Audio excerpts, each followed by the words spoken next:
Hello, my name is Michael Berger, and I have an associate's degree in mechanical engineering and a bachelor's degree in digital science. I have a certificate in AutoCAD and cybersecurity. I work as a student IT assistant at the University of Akron, a math tutor at Stark State College, SMT operator at Airborne Electronics, and as a student team leader at Kent State University in the Federated Desktop Support Department. And my name is Gregory Hess. I have a bachelor's degree in digital sciences from Kent State University. I have a Test-Out Security Pro certification, as well as numerous certifications through LinkedIn courses. I've held numerous IT positions in end-user support across Kent State, Beechwood Systems, and Northeast Ohio, and in my local area, in local town of Northeast Ohio, as I reside. And I'm en route to a rotational in Brooklyn, Ohio, this coming summer. As of February of 2023, I reside at a business analyst position in my current company in a bank in the Ohio area. 3, 2, 1. Hello, everyone, and welcome to another episode of the TechIT podcast. It's been a while, right?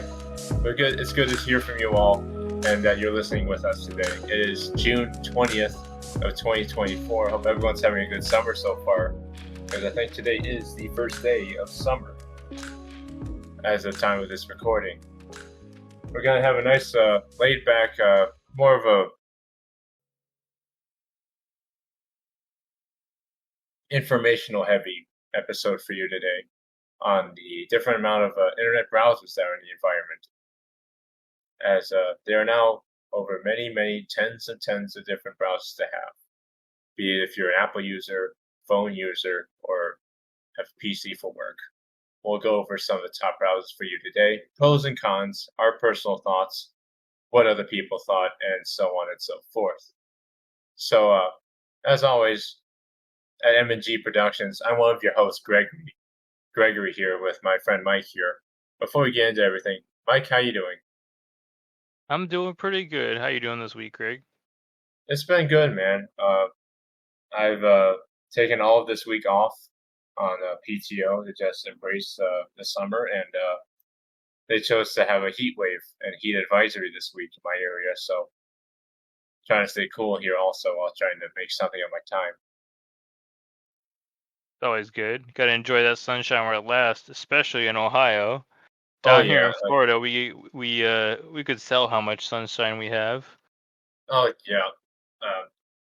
Have it in bulk and subscription packages, please. I mean, everyone loves subscription packages, but to get right into the thick of things here, let's talk about some of the big players here with browsers. Let's start with something you may have heard from in sponsorships from your favorite content creators, Opera GX. Now, this is a rather new browser. It's geared and based in, I believe, JavaScript and Python, and it's solely centered on the user that wants their resources managed.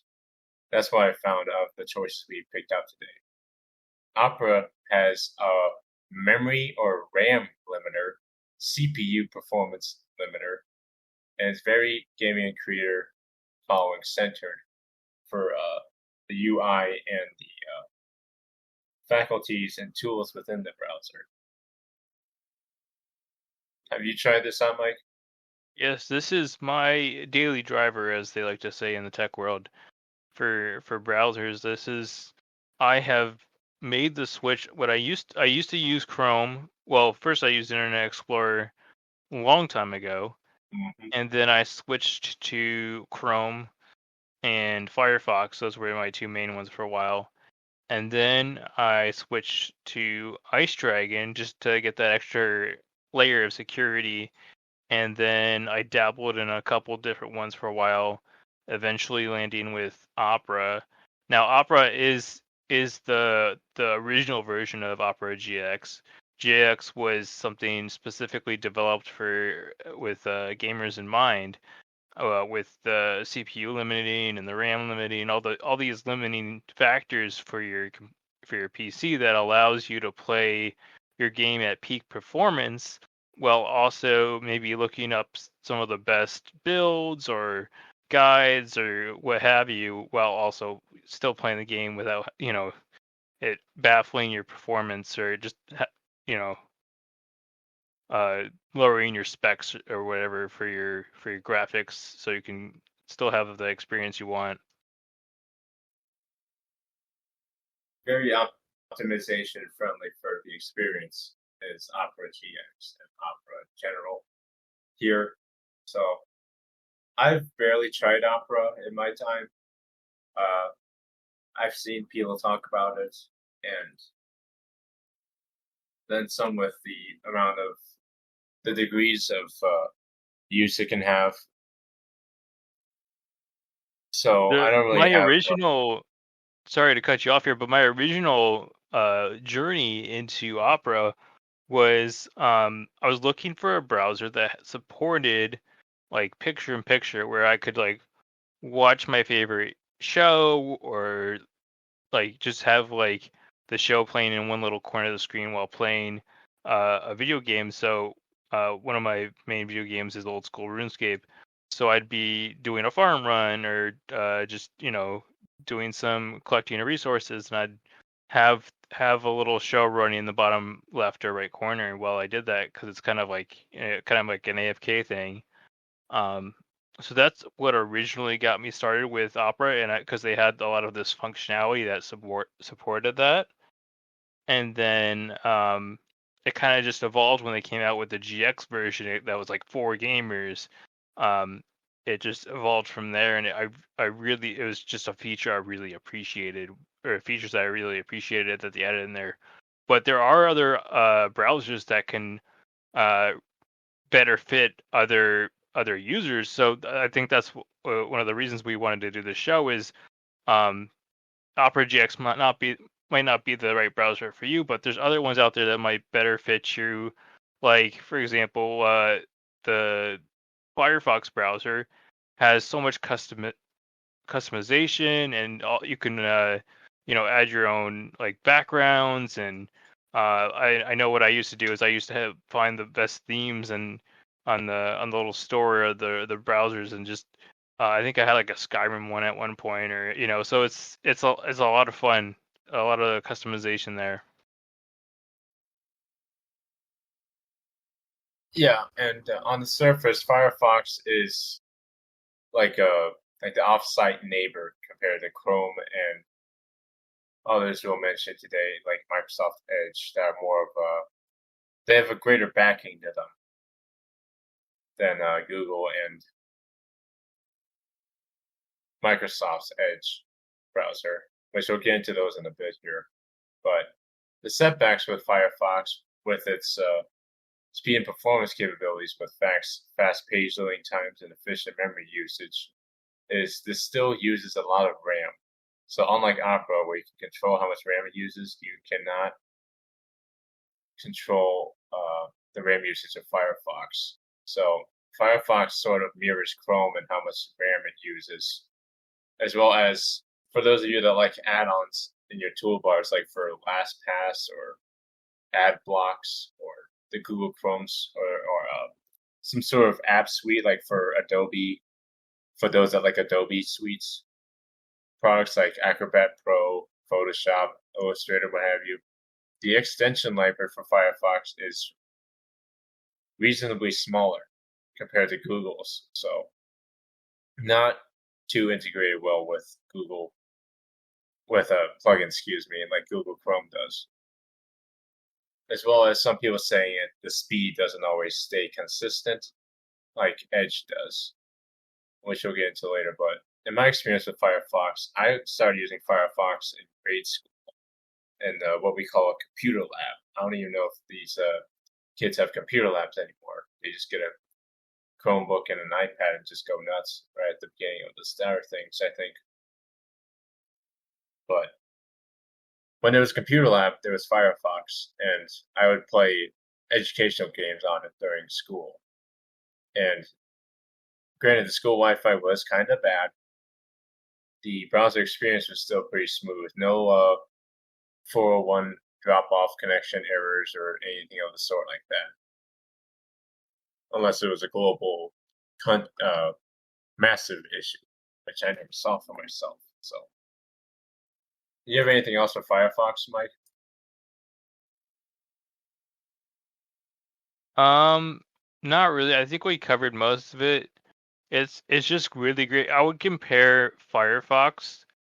Their main focus is privacy and anti-tracking, tracking and mobile support. Those are like their big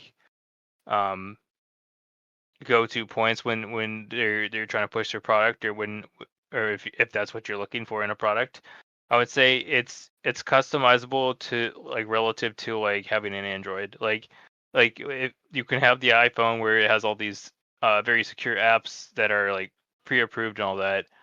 But then you can also have the Android where you can get almost any app out there and just put it on your device and play with it and just see how it works, and you don't have to go through all these approval processes when doing that. Speaking of approval processes, Microsoft Edge, which is the new player after Internet Explorer was dissolved back in, I believe it was 2020 in December.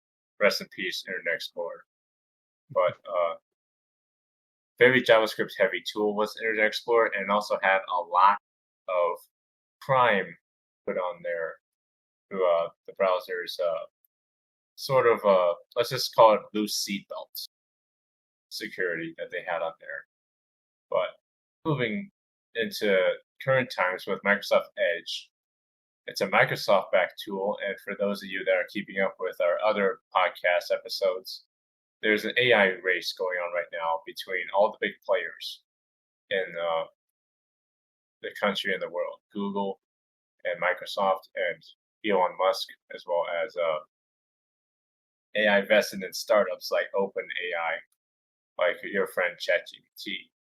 So, with the latest versions of Windows 11, Microsoft Edge has been starting to get kind of bloated with features that are not in an opt-in need. Like, you are now sort of delegated to not only use Bing, but only use Bing and the AI for Bing for the search bar in Microsoft Edge, which, granted, I have a Google Pixel phone, which mimics that sort of same capabilities of the AI stuff as well, but when you're kind of not given an opt-in, opt-out option, it looks kind of forced. Pros I give Edge is that it loses RAM, and this process is streamlined because we'll talk about it later with open source versus company source software.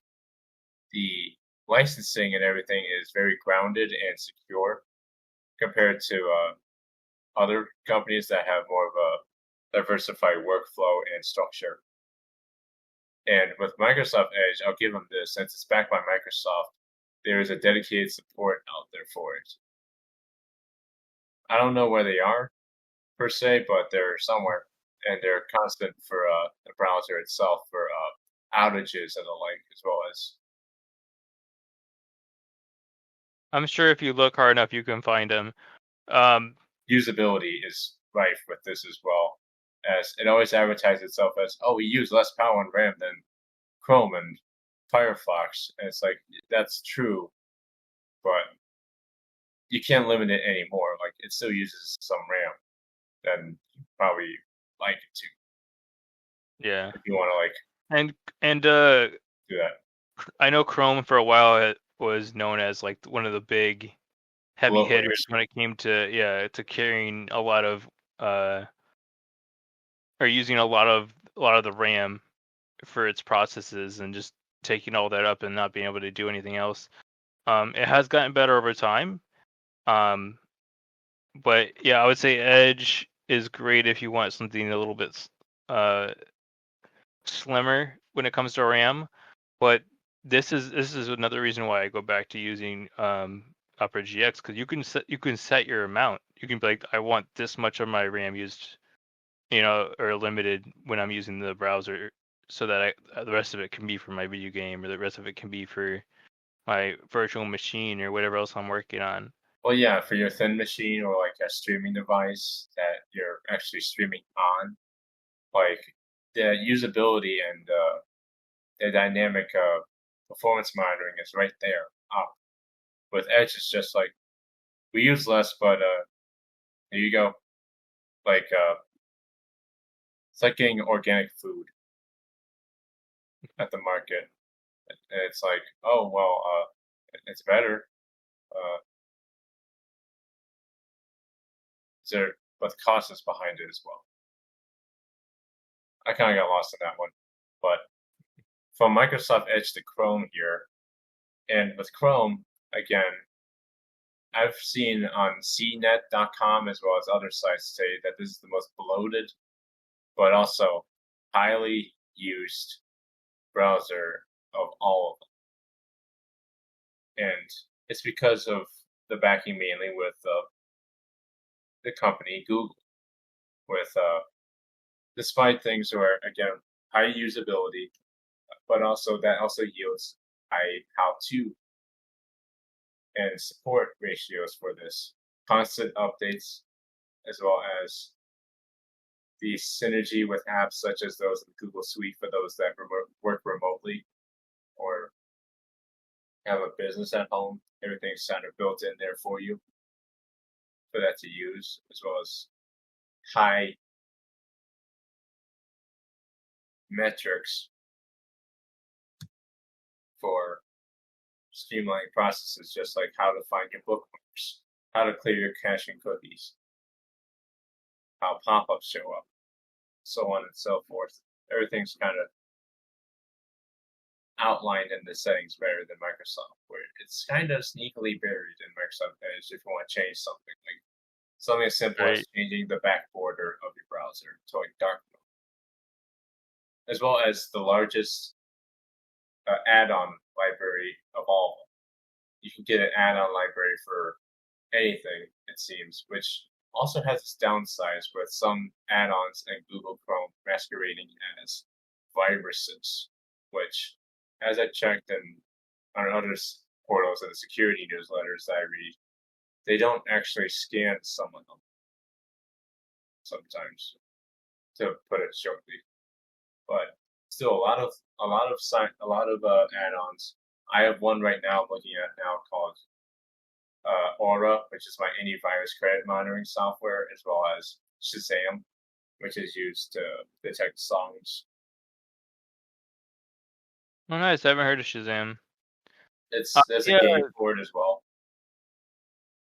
So I also find Chrome very useful, and one thing about Chrome is a lot of developers specifically develop their add-ons and web pages to work specifically with Chrome. Yep.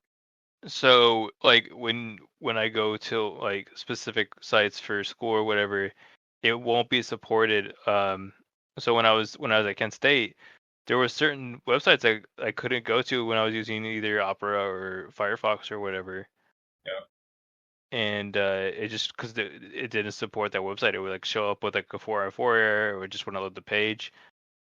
So I think that's another reason why a lot of people use Chrome is because it's the most supported browser. So like sometimes you're gonna have to go back to that just to do one thing or another.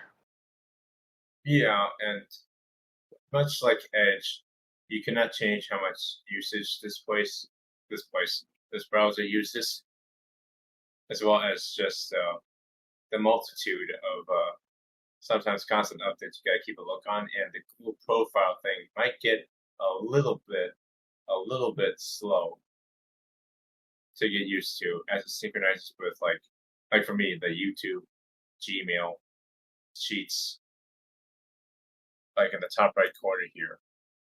You might have to synchronize that once or twice and set up guest accounts for people that need to borrow your laptop but not look at your stuff. But with the highest support and highest backing for it as well, in terms of downloads as well. On top of that, it is the reason a bunch of add-on people, like you said, develop add-ons for Chrome. The same way app developers for games for phones go for Apple phones first over Android. Just that's where the product base is. And Now from you have there, to remember that product base is just in America. Like 80% of the rest of the world uses Android. yeah, So, I think a lot of it is they develop it for Apple because they know that they're the most strict when it comes to requirements. Like they're so strict, and if you get it past Apple, you can get it past anyone else. So I think that's another reason that they would focus on developing for Apple. But there are so many apps out there that Apple has not put through to their store. I would say there's probably I've never owned an Apple phone, but I know a lot of them that like a lot of time I'll be like, "Oh, just get this app." I'll tell my friends, "Just get this app," and they're like, "What?" And they look up the store, they can't find it because it's not an Apple app, or they have to pay for like a paid version of it or like a subscription service. So yeah, we do have as an Android user, we do have those benefits of having um all these apps that are free that we can just use without all these restrictions. But sorry, we're getting away from the main topic here, which is browsers. And yeah. I think So you had what was next on the docket here? Was it Ice Dragon's Ice next here. Dragon? This one's So yeah, I know this one. I don't really know this one at all. So you're telling me it's a Firefox based tool?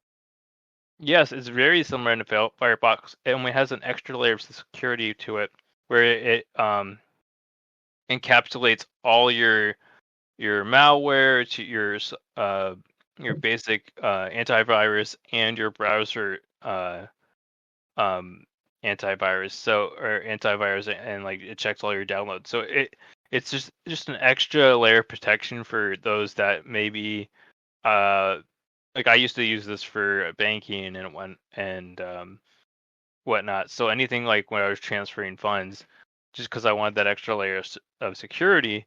Um, but I think this would be excellent for people that aren't very familiar um with how to stay secure in that situation, like where they're doing banking online or something like that. Might want something like this because it just you still got to be careful, but it definitely helps. Especially when you're like adding new things or downloading new things, it scans it before you download it, before you install. Um, so it's just nice to have for the extra security. And then um, coming from a Firefox browser like early on, it was very familiar. So like finding what I needed was easy that way, and it had the customization of a Firefox as well.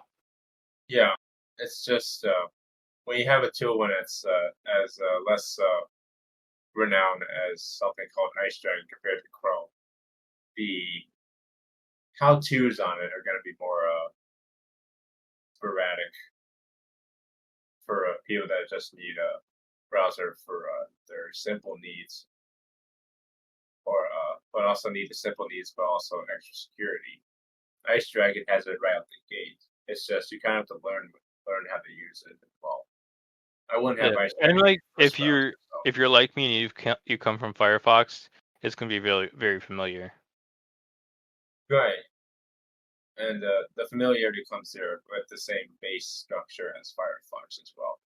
Like we're not making stuff out of Chromium, which is the open source software phone using Google Chrome, you know. But going into our last browser, and it's probably let's just say it's the most eccentric of the ones we're talking about today. This is called the Onion Router, or Tor, as people call it on the deep web and other spaces. Highly used for security and gets rid of trackers, such as those invested in cookies or adware, malware, like we found in add-ons, like we mentioned earlier, or basically like Google and others trying to take your data that you put in in their accounts in their browser, abided by that means. So the Tor browser is a free download, very open source, very free, but it just has the stink on it. The people that kind of want decentralized software, like I'm a fan of no trackers on my browsers where I'm just trying to do my work and my banking and my investment. It just looks funny when it becomes a platform for nefarious activity. So the definition of what I've seen before on just how safe is this place that is Tor. So I looked up this article on avg.com, and while there's a lot of data encryption and security, like I mentioned before, as anonymity is one of the main purposes of Tor, some people, again, use it for purposes so they don't get tracked, such as looking up how to hack or get illicit materials, as well as bypassing certain censorship laws in their country, as well as conduct certain issues like health privacy, such as accessing health information on there, such as, I don't know, Medicare for those at that age. But Tor browser is also across many different devices and software systems and operating systems. It can be for the Mac.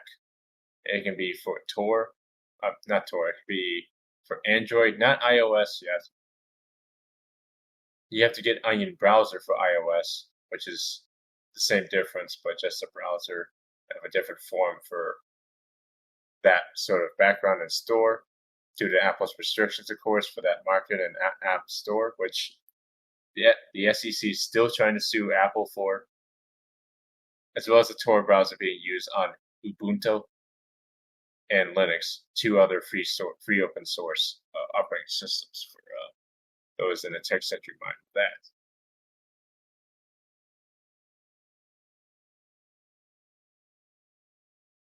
With the sense of it being open source being good, it also has the cons of being open source, such as a less dedicated community and awareness of when our update's going to come for this thing,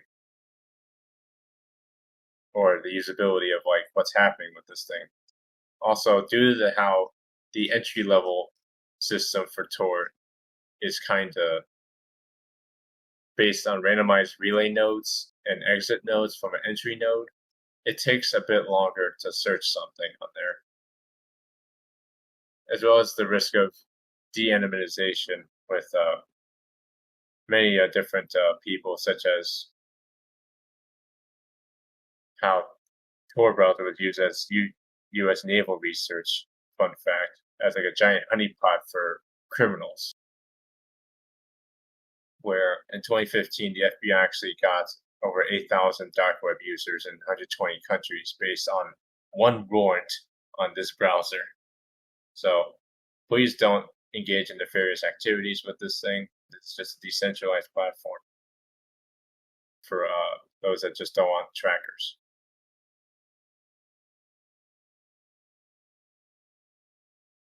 As well as it's always good not to, no crime, please. engage in nefarious activity in general. So yeah, the way I'm not sure if you went into this too in depth, but the way this works is it surrounds your data with the reason it's called the onion is it surrounds your data with multi layers of encryption, and that's how your data is protected. It gets passed from different hosts. So a lot of people are afraid that because it's going through different hosts in the chain, that like each computer it jumps to, they have a chance of decrypting it. So that's one of the fears from that browser. But the people using this browser, they're using it because they want to be extra safe. They don't want other people getting access to their data, which is always a good thing. You want to keep your data safe. Yeah, and always enhance your security level when using it. I'd recommend also having a VPN with it to shield any security holes that show up in Tor, because When I say this is open source, it is super open source and crowdfunded needed. It always takes donations for how to use this thing, as well as only use HTTPS sites. Don't use a Yes. site that doesn't have that level of standardization, as well as a certificate that is authorized and still active. Don't download unrecognized files on there, as well as don't reveal any personal information to anybody, anywhere, no matter what the browser. On that, I think it's a good note to wrap things up on. I'll say, I think it was a good discussion here on browsers. Feel free to check out our other catalog that we have here on the M&G Productions board here on the TechIT podcast, or if you're into looking after your health for yourself or others, we have the HAP podcast as well on our docket on SoundCloud and YouTube.